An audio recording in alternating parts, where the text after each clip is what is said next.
Whenever you're ready, but this is ready. Okay, all right. Yes. That's good. Got everything. Keep it.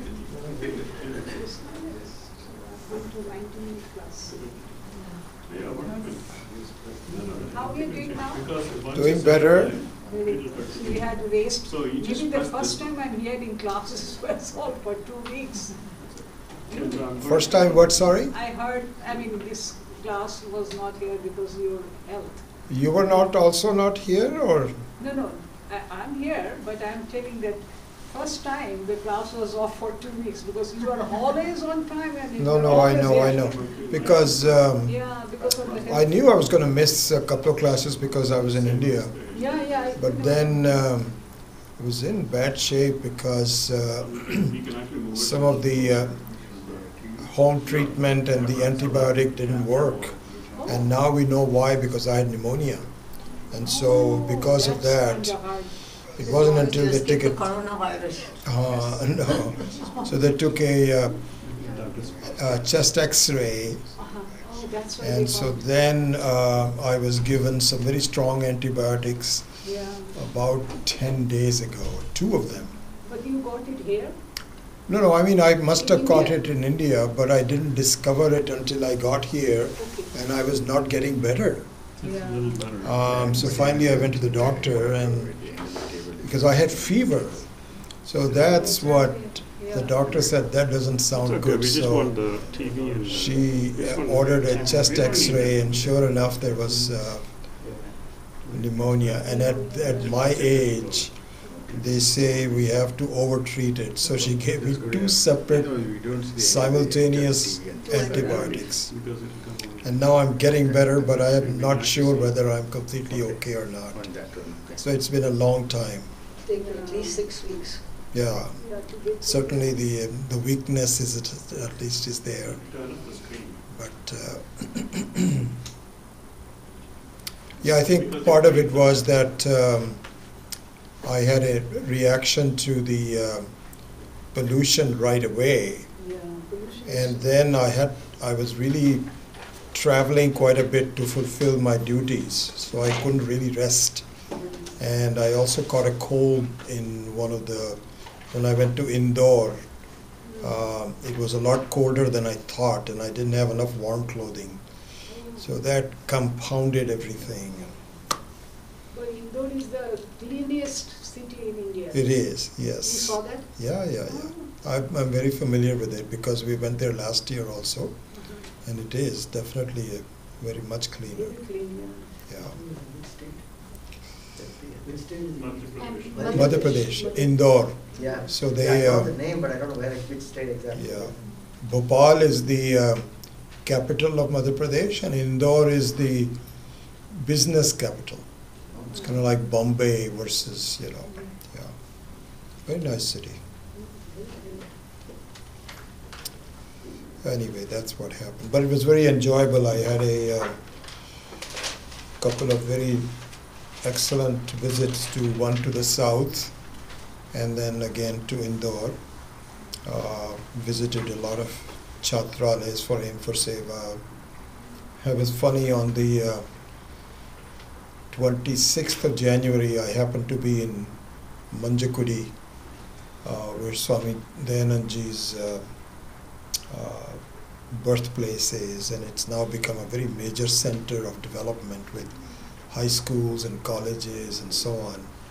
And on that day, it was the 26th of January, Republic Day. Republic Day.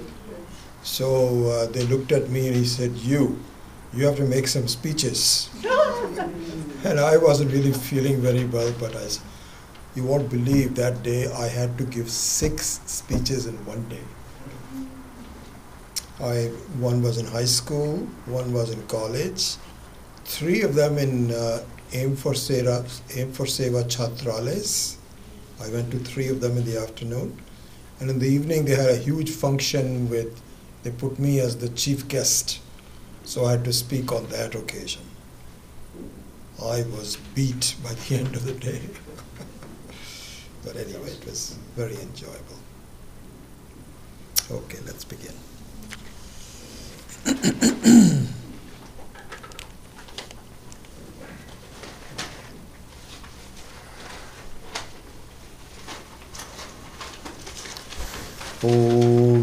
Sahana Bhavatu Sahana Bhunaktu Sahaviryam Karavavahai Tejasvinavadhitamastu ma vidvishavahai. Om Shanti Shanti Shanti.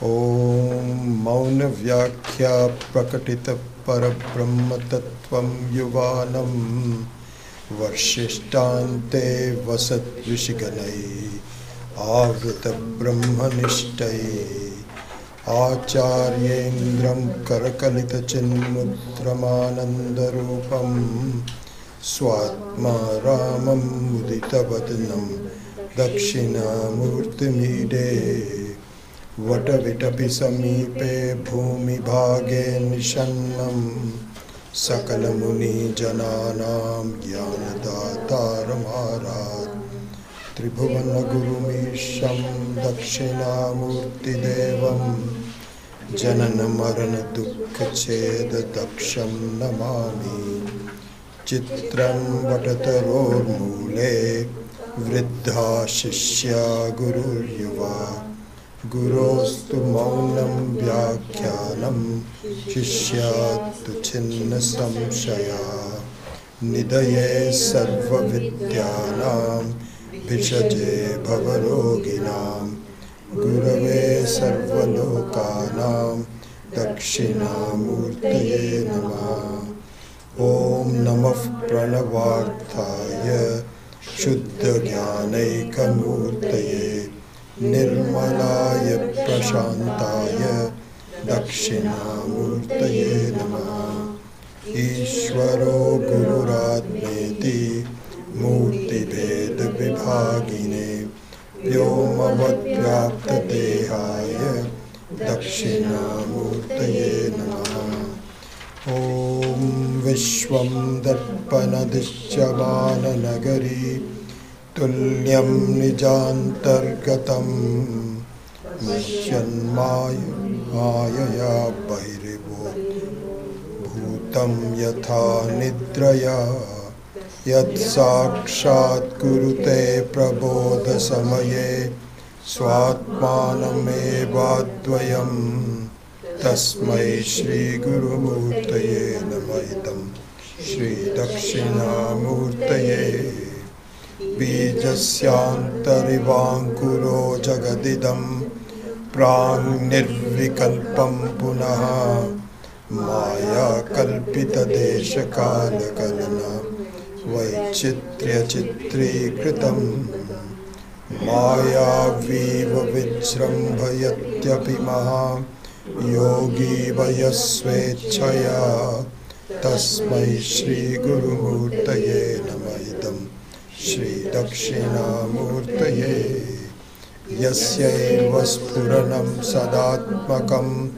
Asatkalparthakam Bhasate Sakshat Tattvamasiti Veda Vachasa Yo Bodhayatyashritam Yat Sakshat Karanat Bhavena Punara Vrittir Bhavam Bho Nidhau Tasmai Shri Guru Murtaye Namaidam Shri Dakshinamurtaye Nana Chitra Ghato Darastitamaha Deepa Prabha Bhaswaram Jnanam Yasya Tu Chakshuradikarana Dwara Bahispandate Janami iti tameva bhantam anubhat Etat samastam jagate Tasmai Shri Guru Murtaye Namaidam Shri Dakshinamurtaye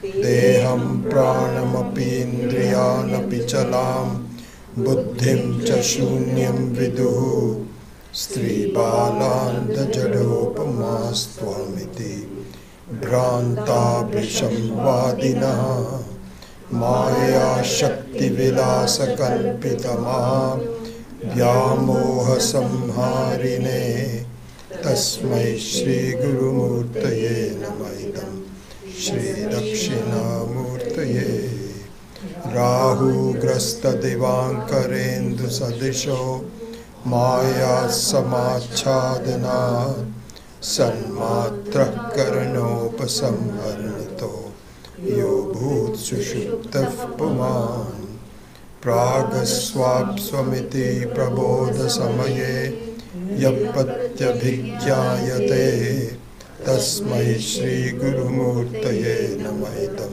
Shri Dakshinamurthaye Balyadishu Jagradadishu Tatha Sarvasvavasthasvapi Vyavrittasvanuvartamanamaham Ityantaspurantam Sada Swatmanam Prakati Karoti Bhajatam Yo Mudraya Bhadraya Tasmai Shri Guru Murtaye Namaidam Shri Dakshinamurthaye Vishwam Pashyati Karyakarnataya Swaswami Sambandhataha Shishyacharyataya Tathaiva Putra Putratyatmana Bhedataha Swapne Jagrati Vaya Esha Purusho Maya Paribhramitaha Tasmai Shri Guru Murtaye Namaidam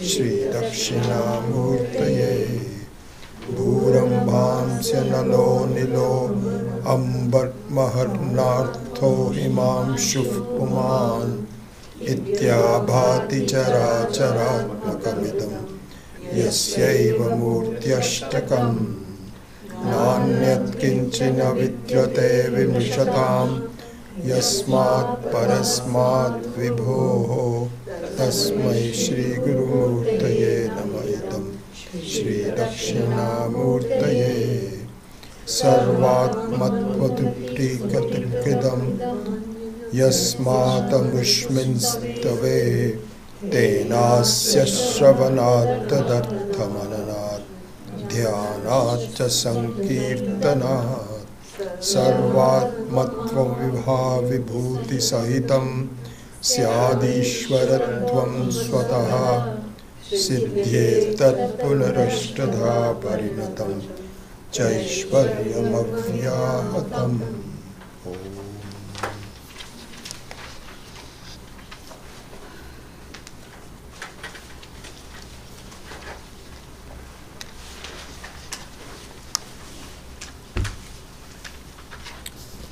So we will conclude the 9th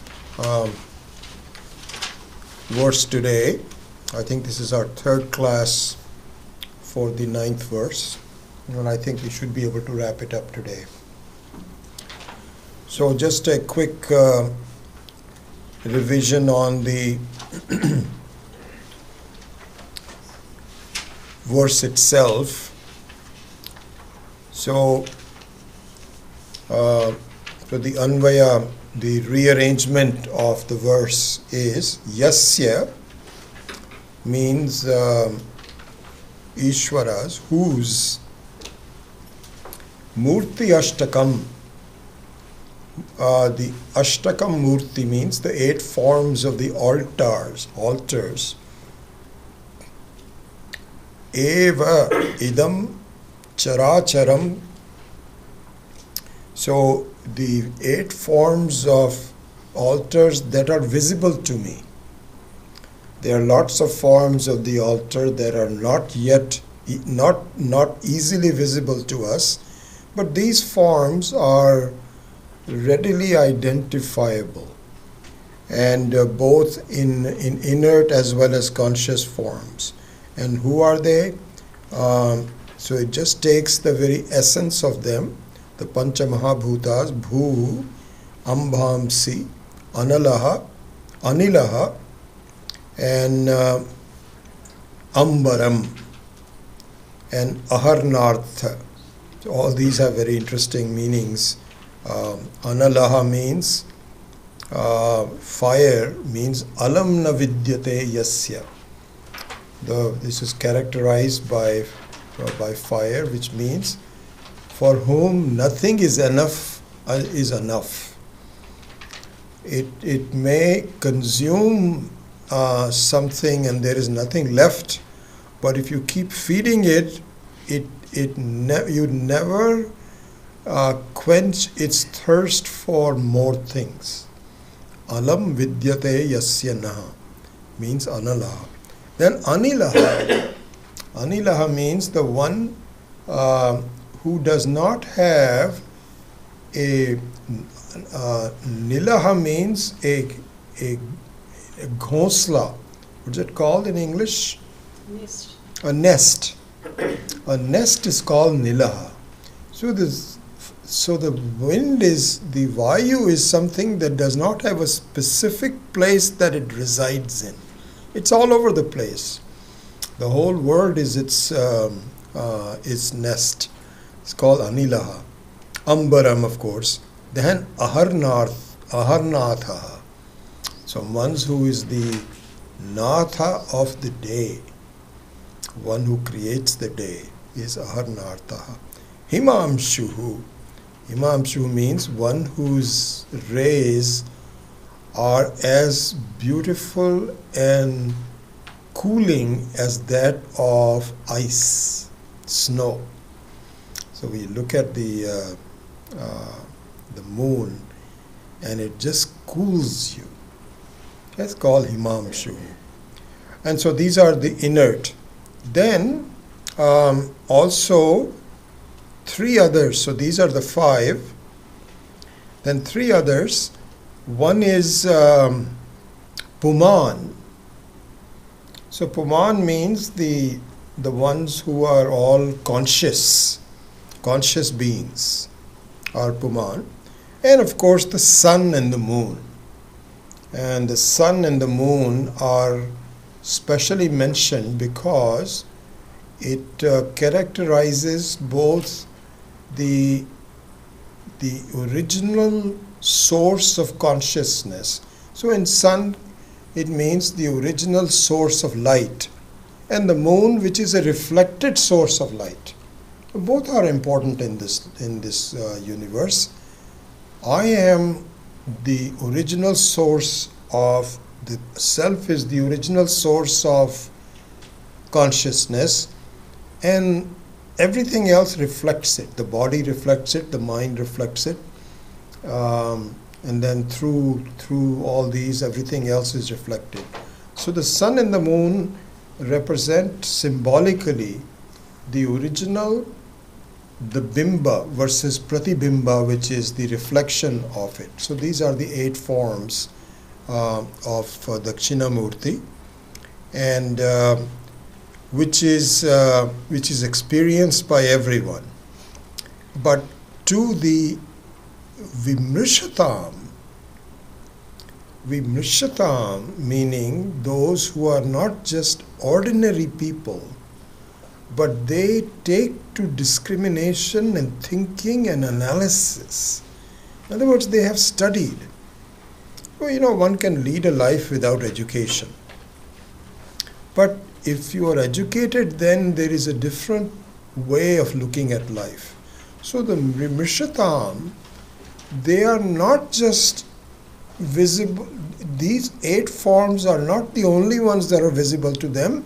In fact, the entire world. Because these 8 forms are making a lot of combinations. So they realize that the entire creation is nothing but a form of Ishvara alone. So in English, just to put this together, my salutations to that Ishvara, whose inert forms of space, air, fire, water, earth, sun, and moon, as well as the conscious living beings, are readily visualized and experienced by all. But everything in the universe is seen to be none other than the all-pervasive nature of Ishvara by all discriminative people. To that Ishvara, my salutations. So this is the meaning of the verse number 9. Okay. So now will be a combination of some revision from last time, which was like a month ago, complete month ago actually, and some new material. So let's go through that quickly. There's a lot to cover, and with that the 9th verse will be over. This is what we will do. So one thing to see is that the form of Parameshwara, Ishvara's form, can be seen both in the cosmic form as well as in the individual form. The so-called Samashti Rupaha and the Vyashti Rupaha. As the Samashti Rupaha, the entire cosmos is called Brahmanda. And the Upasana, and in fact let me just interrupt for a minute, the key aspect of the verse 9, which Swami Maheshanandji has pointed out, I don't know if you remember that or not, is Atma Dhyeya, Dhyana Yogya. Atma is Dhyana Yogya. So this aspect has not yet been covered by the other 8 verses that we have seen before. So it's an interesting thing to see that if you were Adi Shankara, who has the entire teaching of Vedanta that he wants to communicate in 10 verses, he must have decided, I think I'm going to do it in 10 verses. He's done it in 10, 100, 1,000 and different ones. But here he has decided he's going to do it in 10 verses. Okay? So the question is, in these 10 verses, how can he cover the entire subject matter so that it is complete? And how should he pick these topics? These are the stotram, Dakshinamurthy stotram, that he has composed. So we should pay attention to what are the important topics that Adi Shankara has decided to form, to make a poem out of. One of them is Atma Dhyeya, Dhyana Yogya. This is a very important topic, which I will also give you some more recommended reading also and so on. And it is a subject of a lot of discussion, not dispute, not vivada. So you know, in Sanskrit, a discussion can be either negative, it's called vivada, or it can be positive, samvada. So the communication between a teacher and the student is samvada, not vivada. If it was vivada, you won't even be here. You'll say, I don't know what this guy is talking about. I think it's all nonsense. It doesn't make any sense. I am not going to go there. But you don't have that attitude. If you don't quite understand, you say, well, let me try to understand what Vedanta is talking about. And so the whole dialogue between the teacher and the student, which is endemic in all of our Shastras, including Bhagavad Gita, the dialogue between Krishna and Arjuna, is called Samvada. So there is quite a bit of Samvada in the Shastra about how can you do dhyanam on something which does not have a form?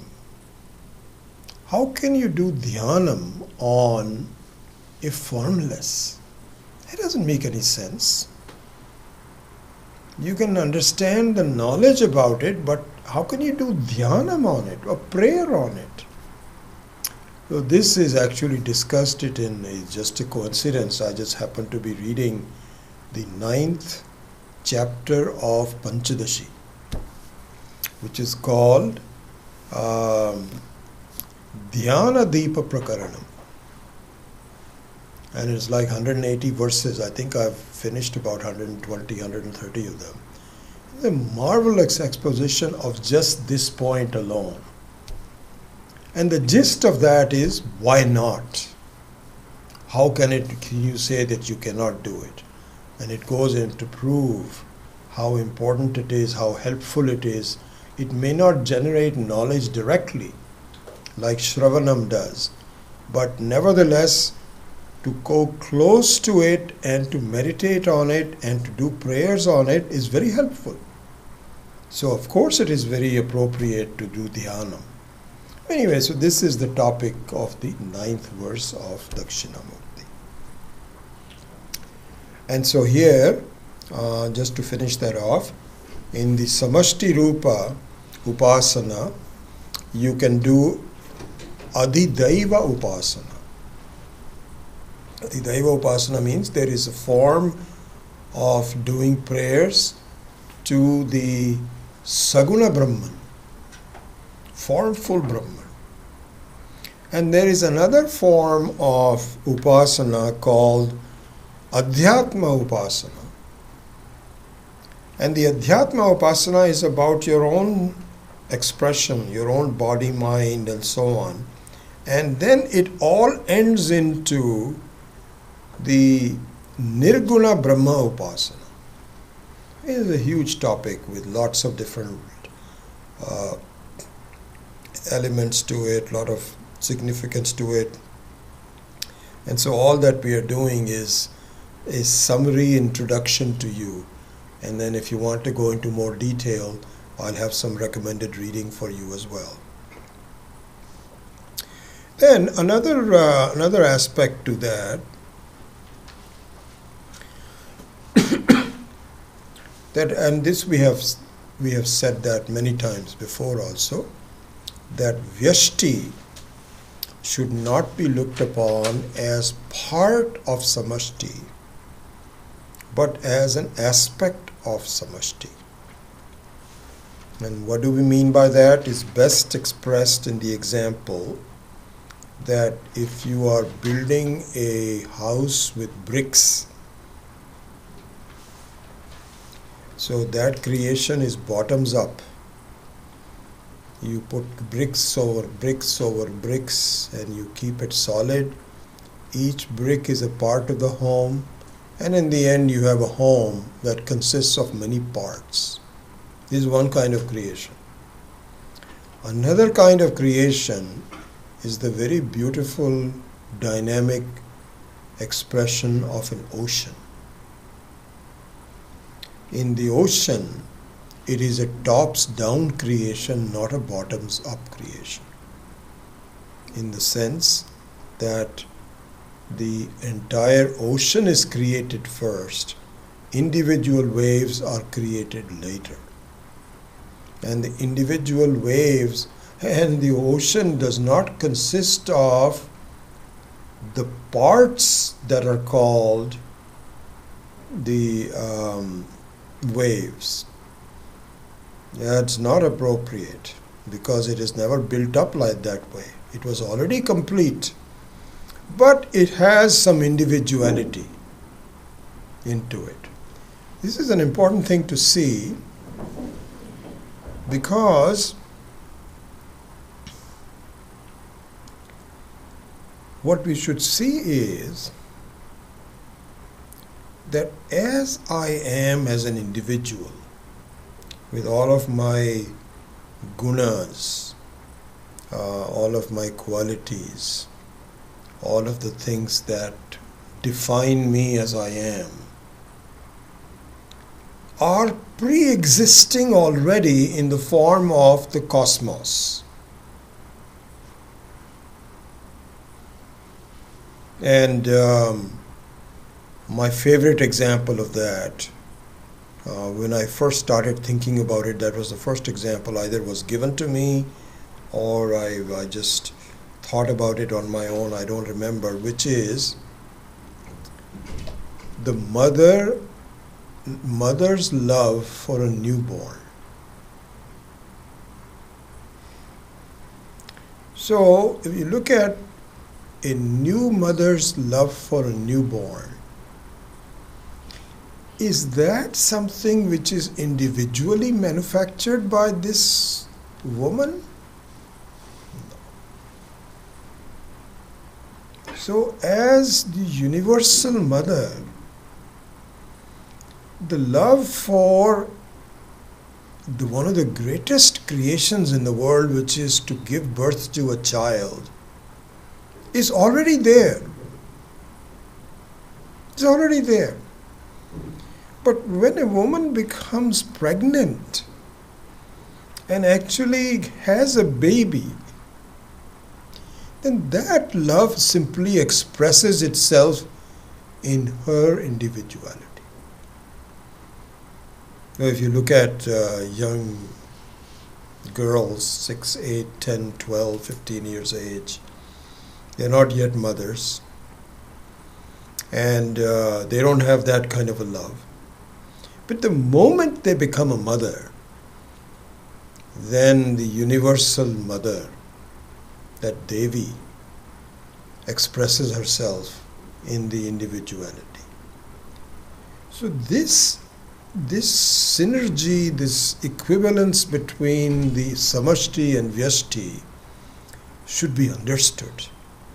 And why should it be understood? What is the advantage of that? But before I go into that, so now it so happens that the Manasa Ullasa verses, and I think there are about 37, 38 verses of Manasa Ullasa, associated with verse number 9, accentuates this point in great detail. In such detail that it will take us a long time to cover, but we can conceptually cover it. But let me tell you the importance of doing that. So let's look into that.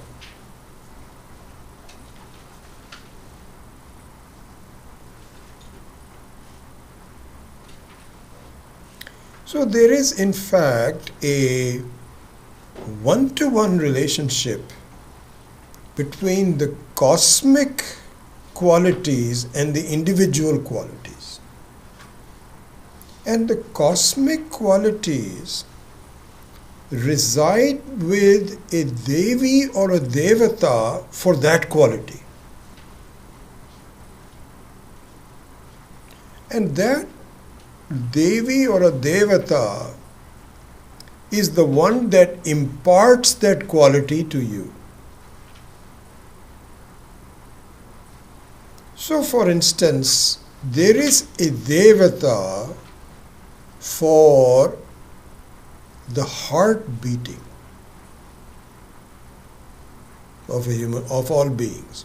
Just say human beings here. There is a Devata. And it's all given in our Shastras, which Devata it is. So your heart beating, in fact, it's very interesting. I remember when my daughter-in-law was pregnant and she showed us the first time that her embryo had a heart beating. It's a fascinating thing to see. I don't know exactly which week that happens. Jyoti will probably know, but it's something like 4 or 5 weeks into it or something like that. Then this little embryo starts to beat there, and you can actually see it dynamically. So now this heart beating was not designed by the mother. It was not manufactured by anyone, not by the doctor, not by the grandparents. It just happens. Why? Because it's a pre-existing condition in the cosmos. And this pre-existing cosmos is given to you for expression based on your karmas. If you are a woman, then the motherly love is given to you, which is incomparable. No fatherly love can compare to the motherly love. Similarly, the strength of the man etc., etc. All these are karma-based things that are given, but they are already pre-existing. So let's give you some more examples of this. So for example, the sun is directly connected to your eyes. This is the one that provides light to you, through which the eyes can see. The moon has a very direct connection to your mind. The feeling of emotion, the move of love, it all comes from the moon devata, Himamshu. Of course, prana, the vayu, that all of us enjoy for life, is not manufactured by us. And all the various pranic functions, like for example, the prana itself, which is the breathing in and out of oxygen. Apana. Apana is responsible for throwing the waste products out of your body, both the liquid as well as the solid.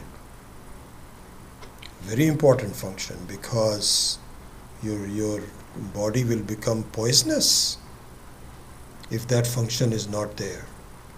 And so that is called apana. Vyana, which is responsible for breaking down the food that you intake into its nutrients and spreading it all over the body. Whatever is necessary. The blood needs something else, the bones need something else, muscles need something else. Part of it is all done by Vyana. Then Samana.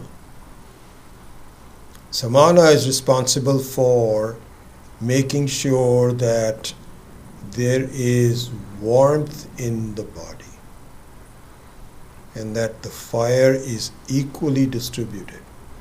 Sometimes more is needed. For example, when you eat, then cooking of the food requires more fire in the stomach, Jataragni. But Samana is responsible for distributing Agni throughout your body. And then there is this very special one called Udana. And amazingly, the Udana is used very rarely. One where it is used is when the entire bodily function is reversed. So this is what is called throwing up. So if you overeat or you have some severe stomach ache, then the body ejects the whole thing out of the opposite direction. Normally you eat the food from the mouth. Here everything comes out of the mouth. This is done by Udana. And when the time comes for Jiva to leave the body, it is not an easy thing to do. It requires, because there is such love of the body that the Jiva doesn't want to leave it. But Udana is used to eject the Jiva away from the body, as the Shastra says. So anyway, so you have all of these functions that are pre-existing, common to everyone, and nothing unique about it for me.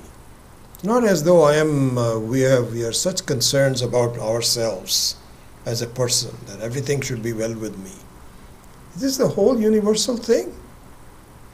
And one of the advantages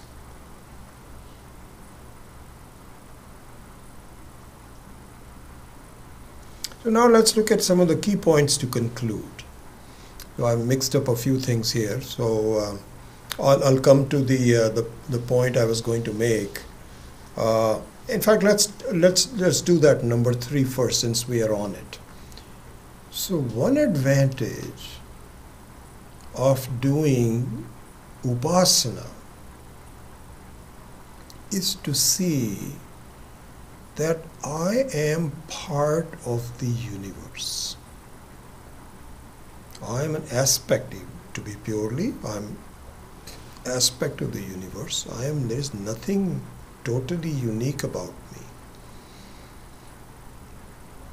And if I just let go of my individuality, because there is so much common between all of us and so many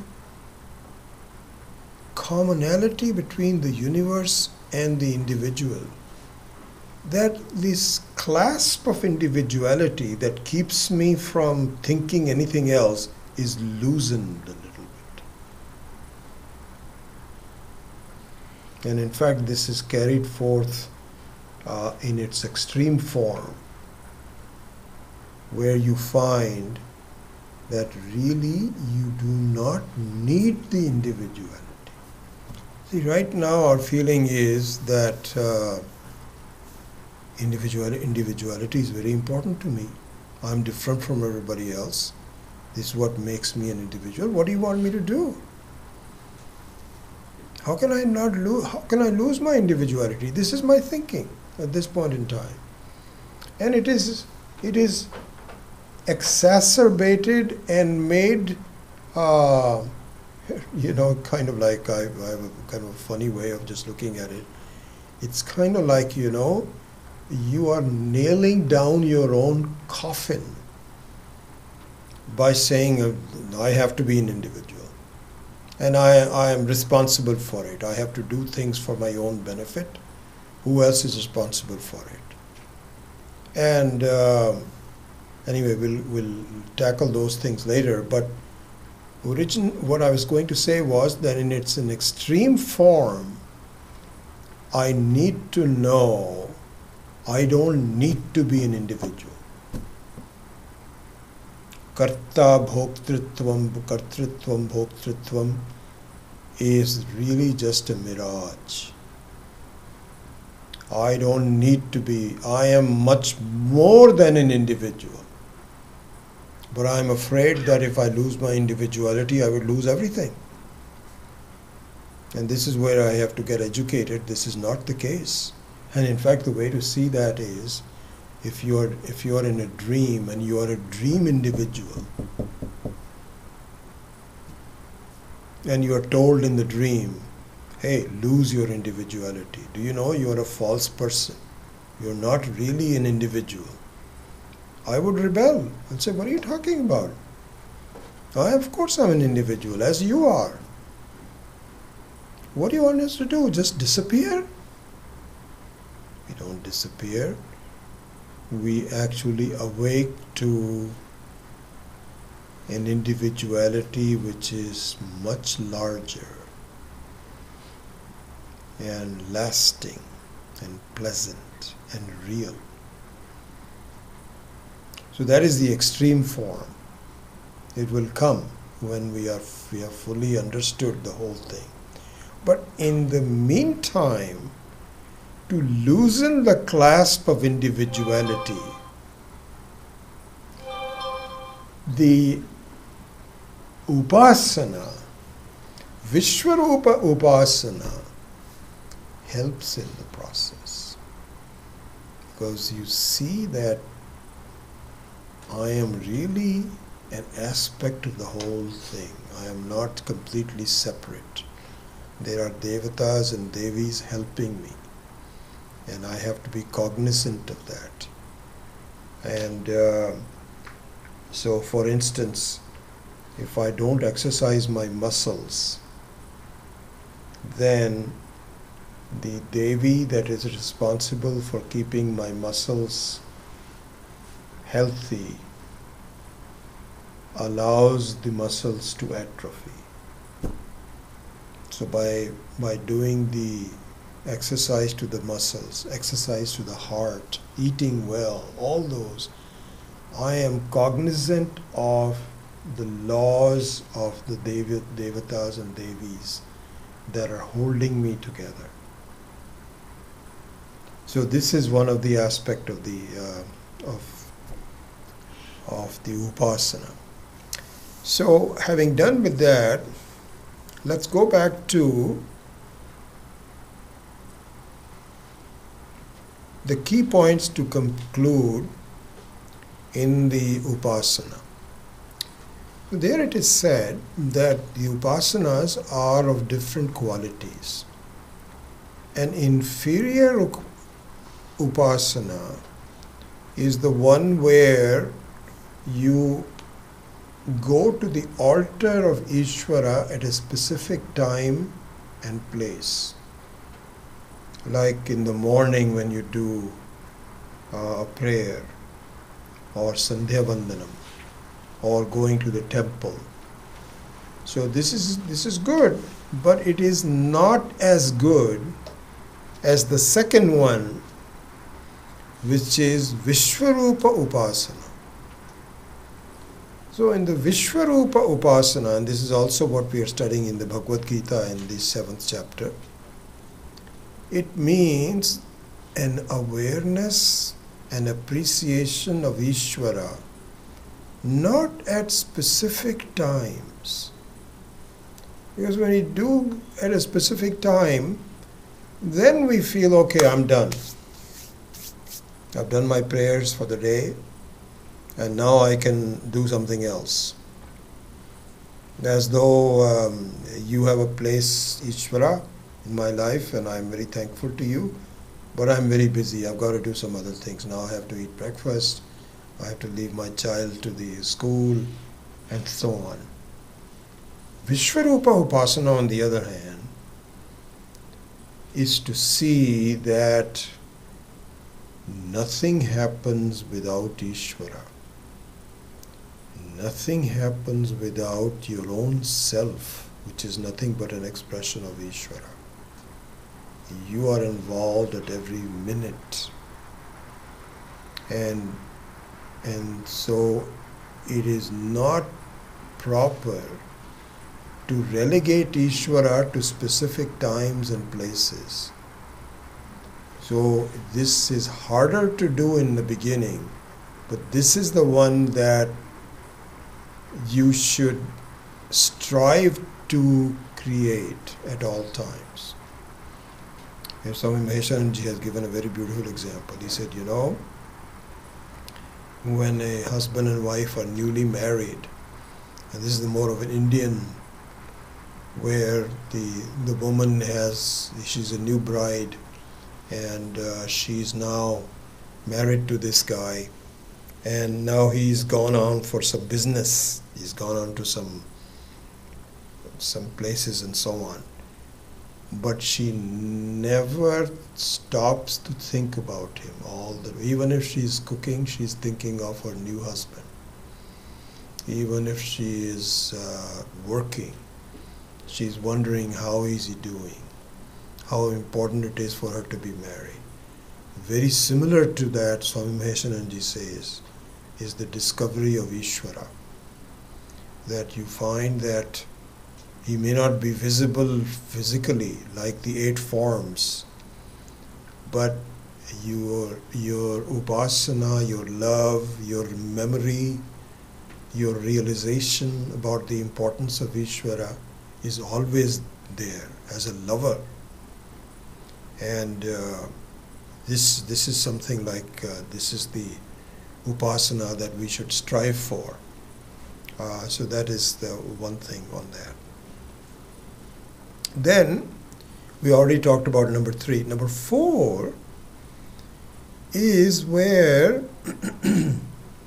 as I mentioned earlier on, this becomes a samvada. That wait, I can do upasana as a formful Ishvara. Formful Ishvara means like we've done before, where there is a Devata for muscles, Devi for this, and all of that is formful. This is Saguna Upasana. That I can muster.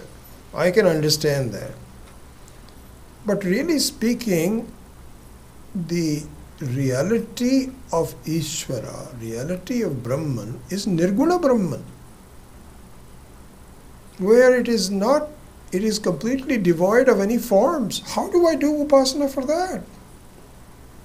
So upasana for Nirguna upasana doesn't make any sense. This is the samvada. This is the doubt that people have.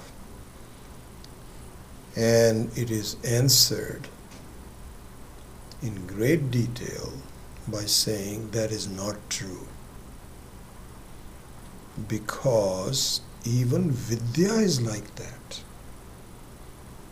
Even Shravanam, Mananam, Nididhyasanam is also, we've been discussing this thing called Karya Lingam.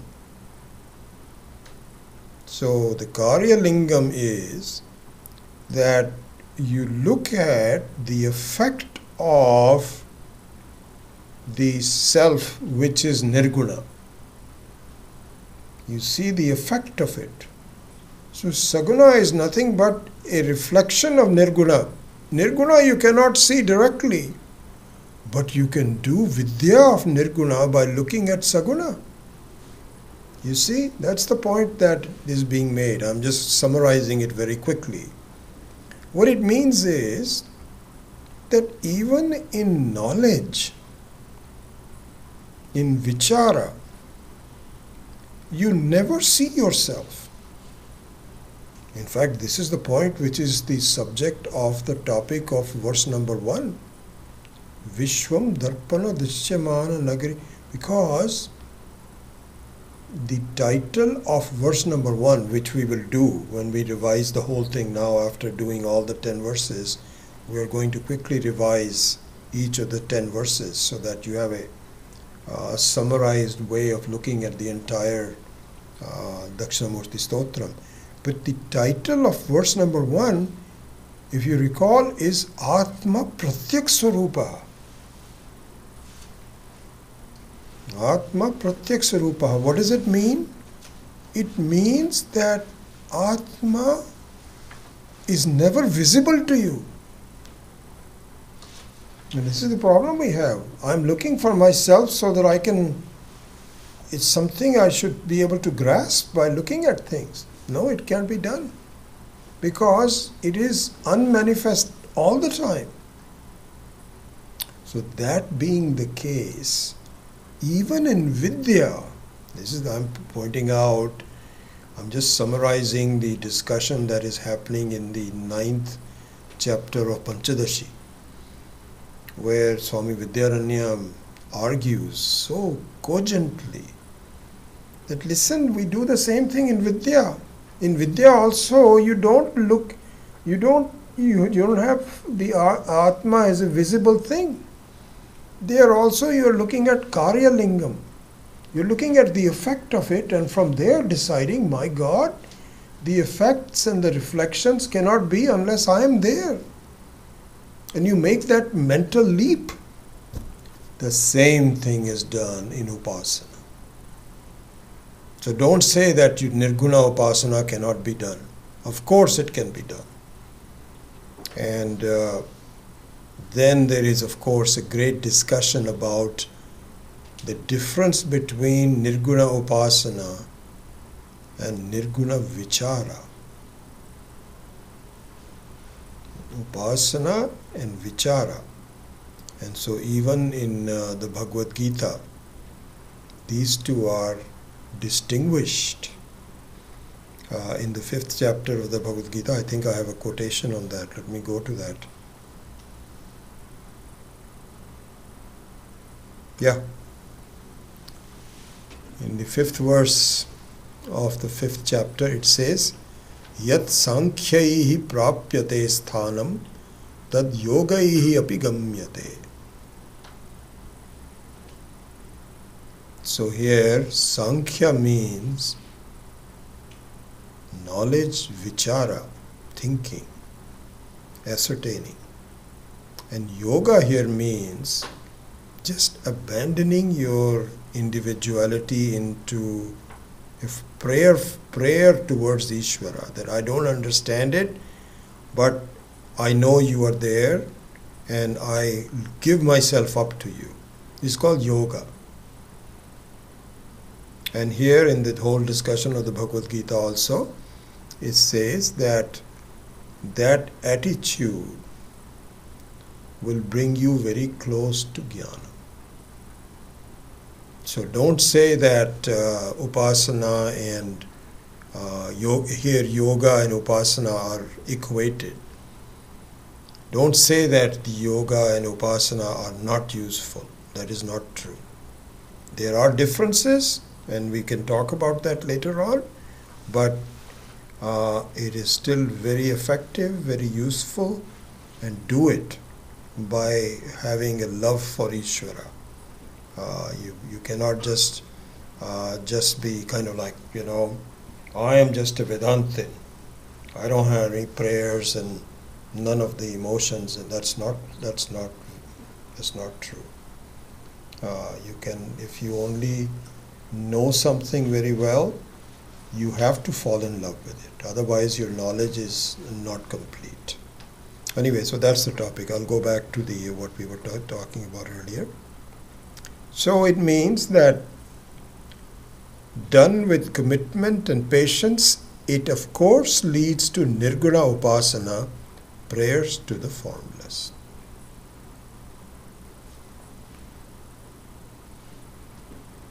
I've already talked about this, so I won't belabor it, but it means that all these scholars, the Mahatmas of the Acharyas have pointed out, it is not proper to say that upasana is not useful. It is very useful. The word upasana itself means, it consists of two segments, upa and asana. And upa means close, very close. Same thing with Upanishad.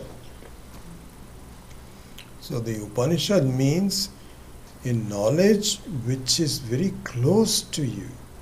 You can see it directly, sakshat gamyate. Not something that you have to see later, right now. This is the word upa. And asana means situated. So upasana means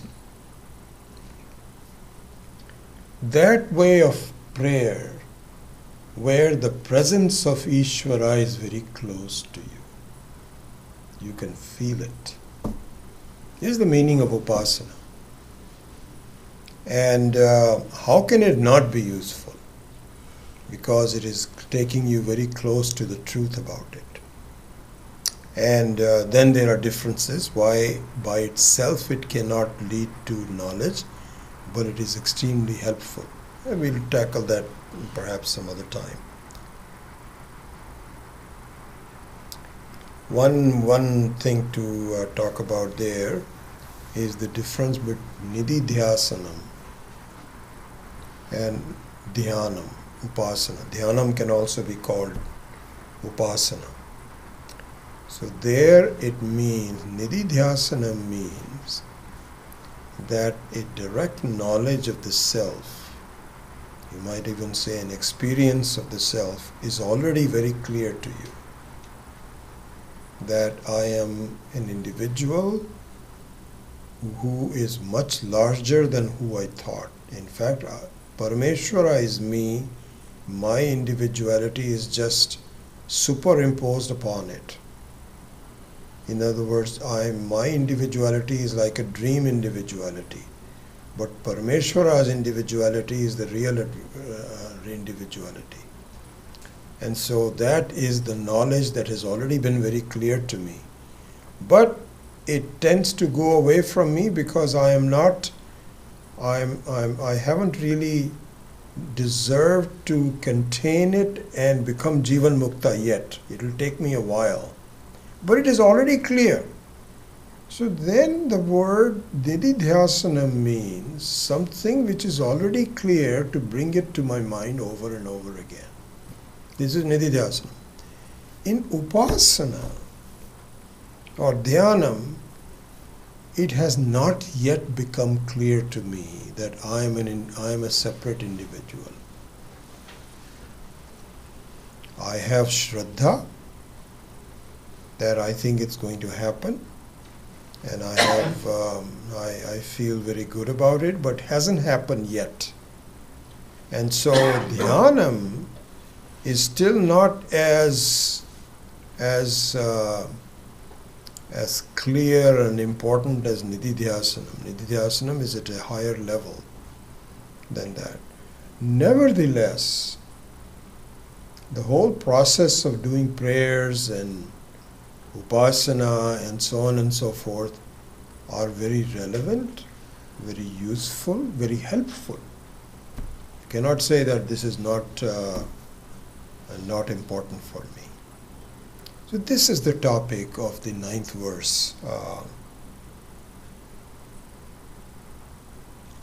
So here, one thing to clarify on with respect to this Bhagavad Gita chapter 5, verse number 5, that there are two things involved. So please make a note of this. This is an important thing to see. One is called a prayerful attitude,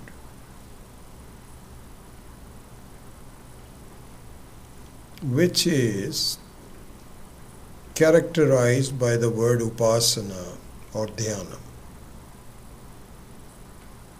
Prayerful attitude. Prayerful attitude means that it is based on what has been taught in the Vedanta. And what has been taught in the Vedanta is that Jiva and Ishvara are not two separate entities. They are the same entity with a different form. You are a wave and Ishvara is the ocean. And both of you consist of water.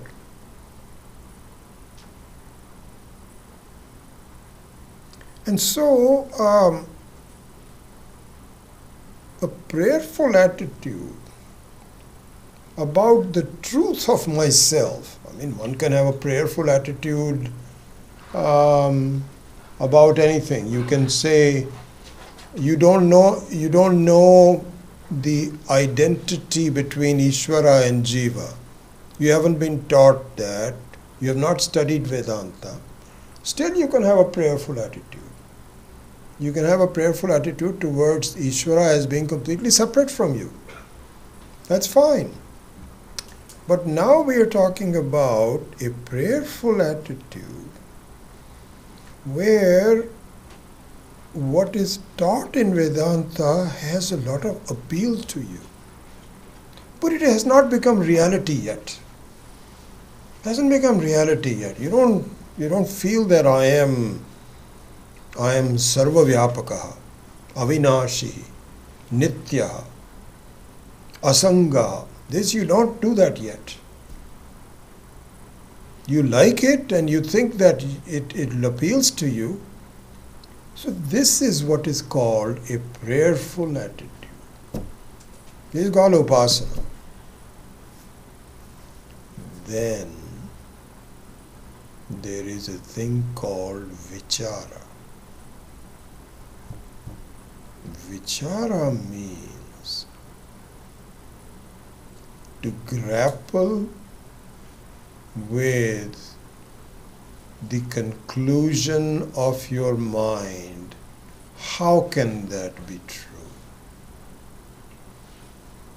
How is that true? You don't lose the Shraddha. It's not Vivada. It is still Samvada with what the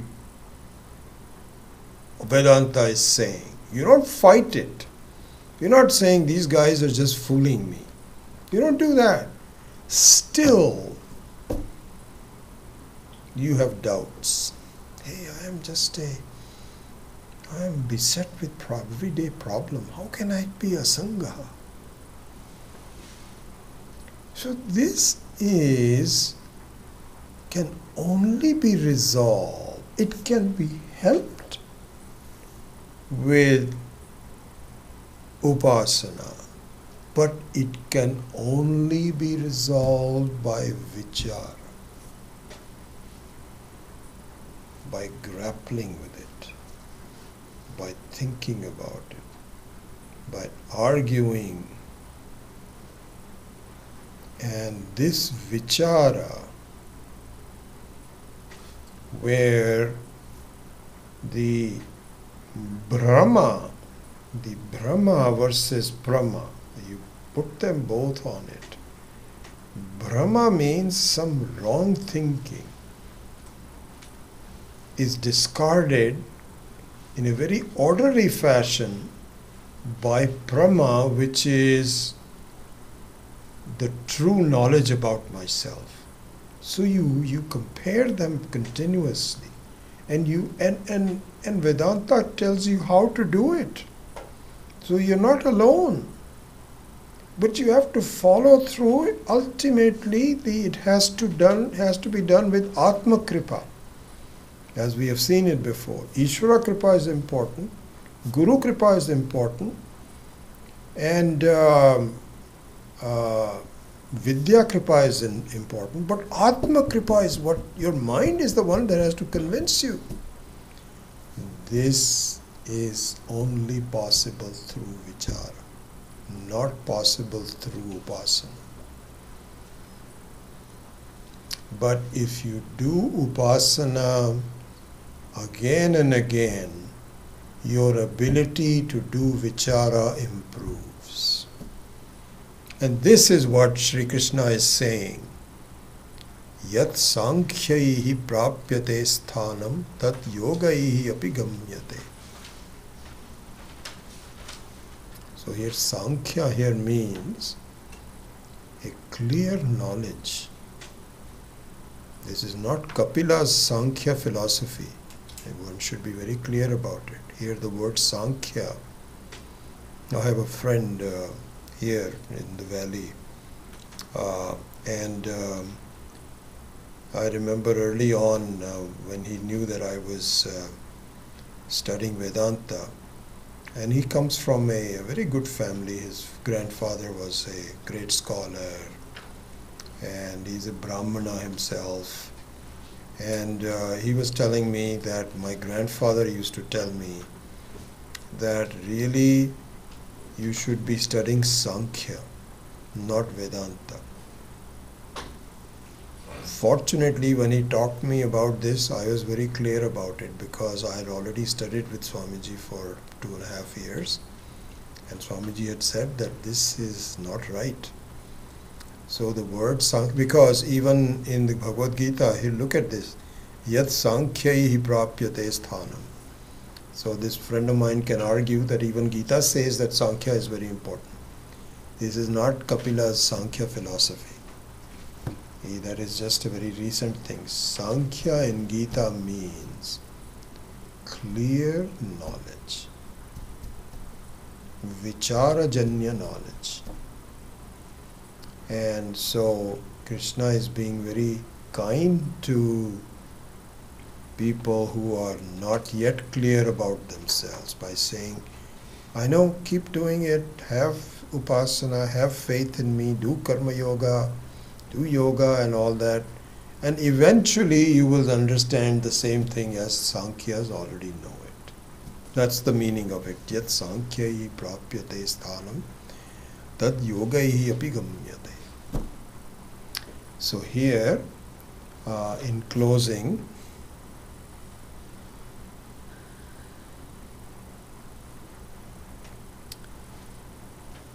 so in summary, Atma can be meditated on.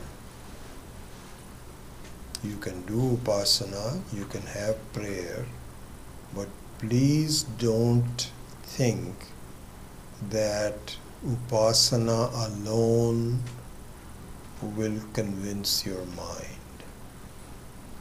Why? Because you are still dependent on Ishvara. There comes a point where Ishvara makes you independent. This is an important point to see. I was just thinking about it the other day. So really speaking, in our life, we are walking on crutches, symbolically speaking. Each one of us is walking with crutches. How? What do we mean by that? It means I am not truly independent. I have to depend on a number of things. And I am, if nothing else, very dependent on the crutch of Ishvara.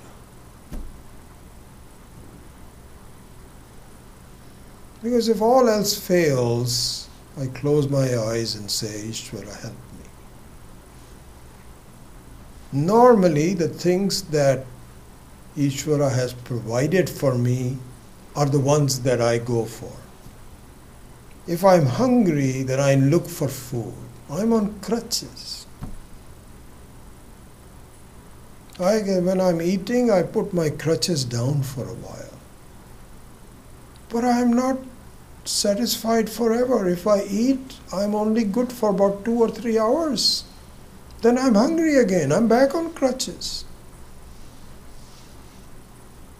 And I'm dependent on everything.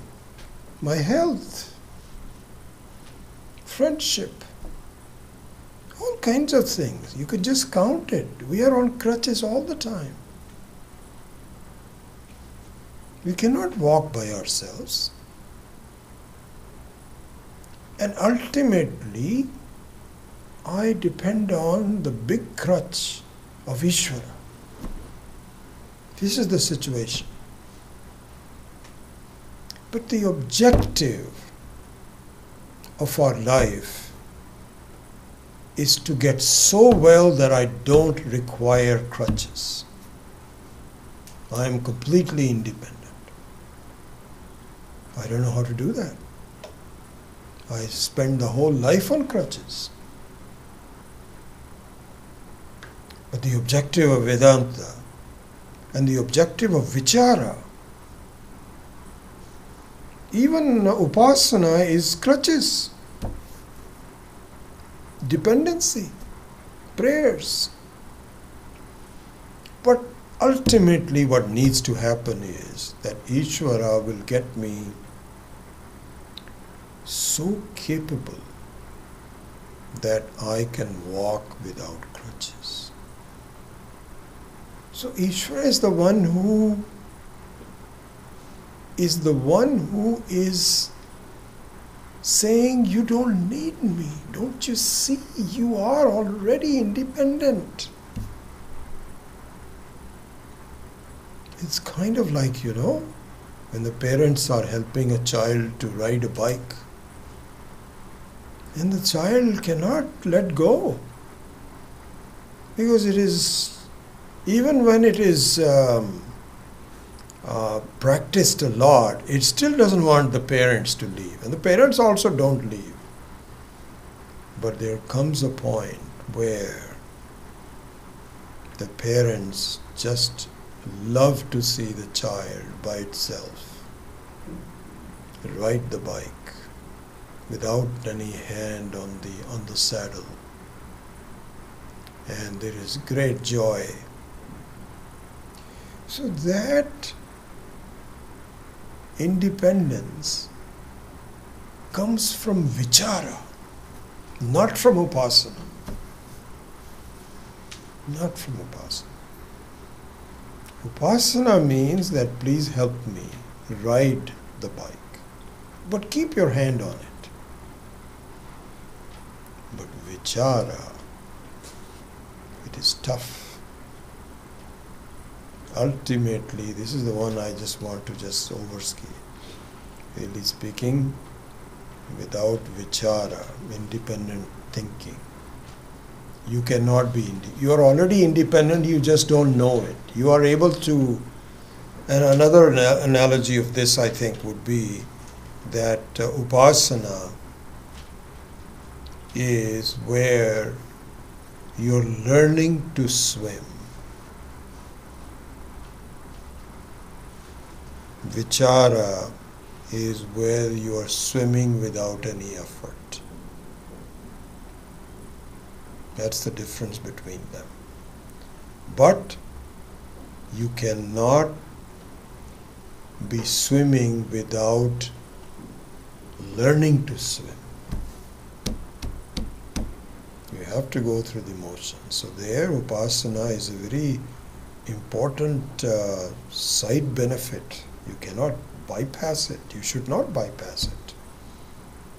You cannot say this Upasana business is for these emotional people. I just want to study. You can't do that. You have to couple your karma with Upasana also. But ultimately, you have to become completely independent, and that is only possible through Vichara. So I think I'm going to close.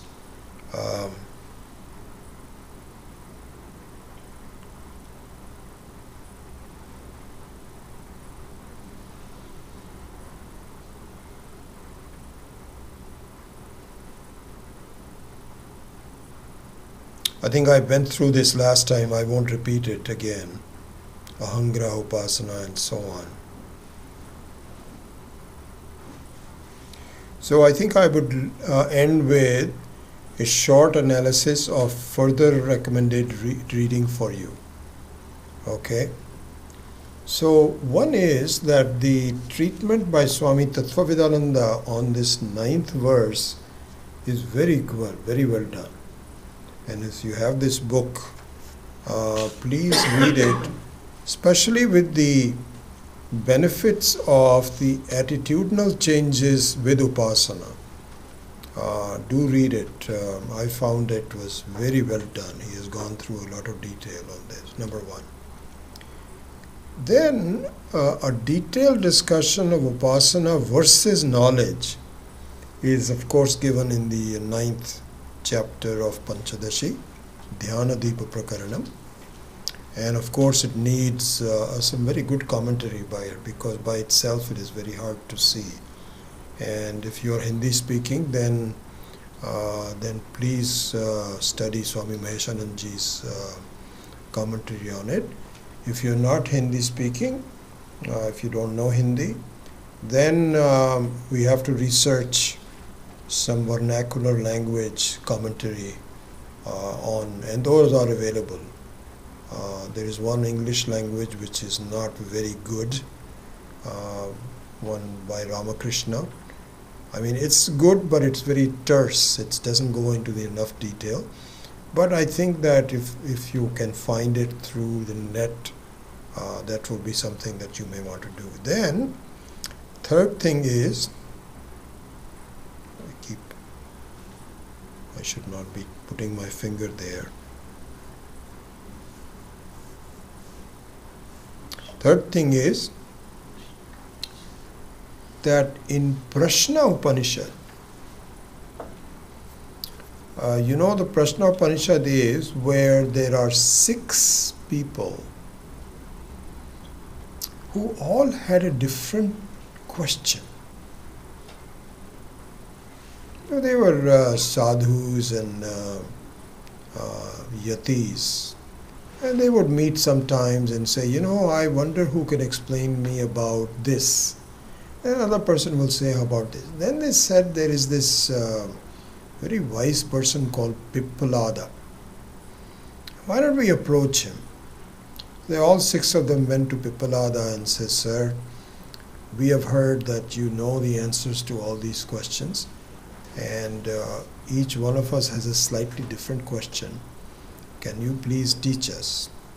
So as the very famous story goes, he tells them, okay, I will do so, but I have a condition. You kindly spend a year in my ashram and don't ask me any questions for 1 year. Just do seva to me. Just serve me and let me just observe you. So they said, okay, we'll do that. So they stayed with him for 1 year and stayed in the ashram. And there's a lot of importance to this, why that is the case. We won't go into it. Then each one of them popped a question. in those, the first 2 or 3 questions relate to the commonality between Vyashti and Samashti. And my recollection is nowhere else have those answers been given as clearly as the answers in the Prashna Upanishad.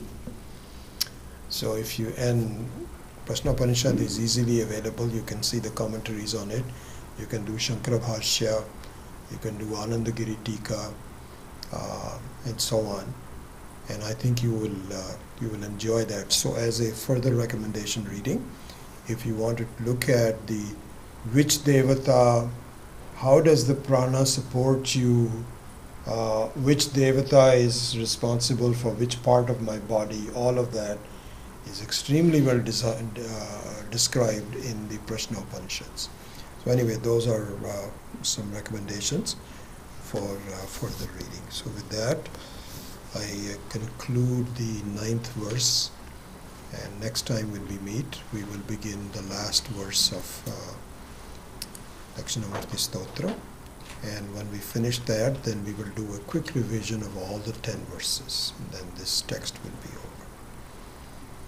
Om Asatoma Satkamaya Tamasoma Jyotirgamaya Mrityodma Amritam Gamaya Om Purnamadav Purnamita Purnat Purnamudachyate Purnasya Purnamadaya Purnameva Vashishyate Om Shanti Shanti Shanti Hari Om Shri Gurubhyo Namaha Hari Om. Happy to answer any questions that you have. Yeah, Surendra? When you say Atma can be meditated upon, aren't we objectifying Atma, or are we doing it through Karma Lingam? Karya Lingam.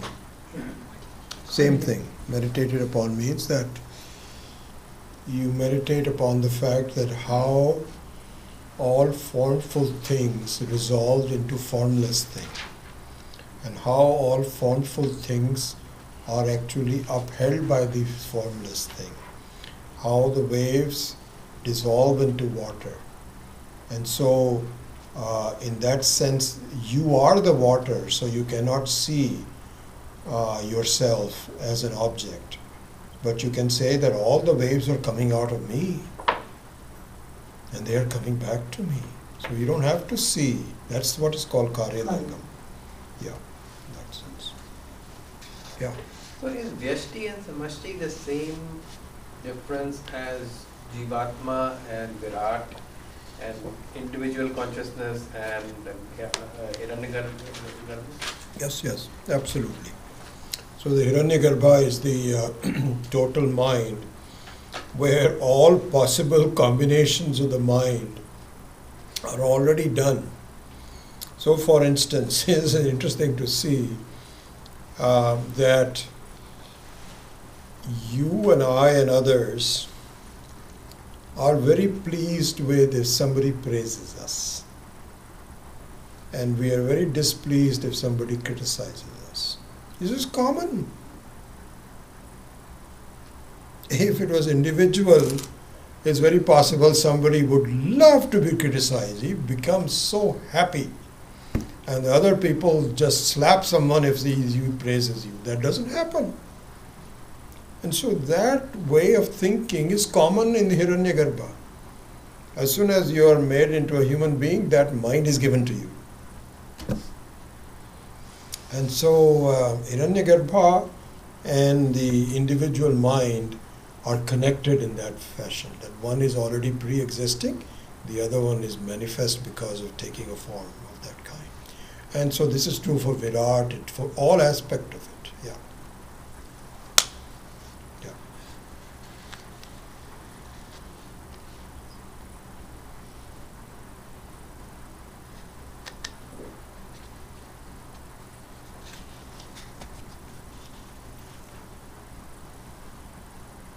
So does that mean that, one analogy is that the organs in our body, for example, Yeah. are lower levels of hierarchy, just as we are one level of hierarchy, and then there is Virat, which is a cosmic level of hierarchy. And is that one way to think of it? That there are levels of hierarchy below us, which are also, in being. Well, it's in one way, what you say it has truth in it, because even though your body has individual, you might even say parts, you have the heart and the blood and so on and so forth, but they're all you. You have me that is common to all the parts and so on. And so similarly, really speaking, Brahmaji, who is the Virat Swarupa, the Hiranyagarbha, of course, is the subtle body totality, but Brahmaji is the Sthula Sharira Abhimani. Yes, he has, so what I do is also, he says, that's me. What you do is also, he says, that's me, because we are all part of the same cosmos. So the entire cosmos is owned by him and saying, this is me. Even though individually the heart may not be functioning and the blood may be doing something else, but your sense of me encompasses all of them. In that sense, yeah, it is all there, correct. But I think in reality, as I mentioned very early on, what it does is that it makes it easier for me to draw a line, not between my body, mind, and the world, but between myself as the Atma and through my body, mind as part of the world. You see? So right now we are firmly drawing a line in our conduct and our experiences as this is me and this is you. But really speaking, slowly we should understand that the only thing which is me is my consciousness. And my body-mind complex is also part of the world. It's very much like the dream, where the dreamer thinks that I am different from the dreamt. But in fact, the dreamer is also part of the dream. That also is just as false or just as real, if you want, whatever you may call it, same level of reality as the rest of the dream. And so the only way to really wake up from this false reality is to heed the call of the Shastra, which says, please, please, don't think of yourself as being separate from it. Your whole body also is just nothing but part of the whole dream. And in that sense, that difficulty of grasping that is made easier if I could see that the samashti is pre-existing and the vyashti is nothing but an expression of the pre-existing. You see, in that sense, you loosen the clasp of individuality, as I mentioned before that.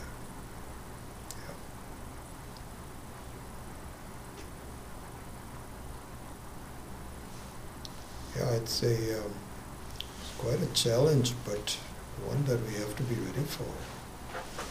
Not that easy, but possible. And it's going to happen in sometime or the other, either in this life or next life or whatever. That's what we're all going towards. So the sooner the better. Yeah. was going to send you a email. I just got an email from Shrida Joyce that they are celebrating Shivaratri on Friday at 6 o'clock at the Sanatana Dharma Kendra. And he invited me to be there, and I would like to be there. And so if you can come even for a short time, there will be a chanting of Rudram and some puja. So I'll try to be there on Friday at 6 o'clock. And I'm going to send an email to everybody. So I just want to let you know. All right.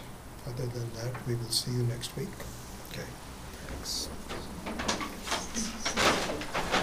That's what I'm doing.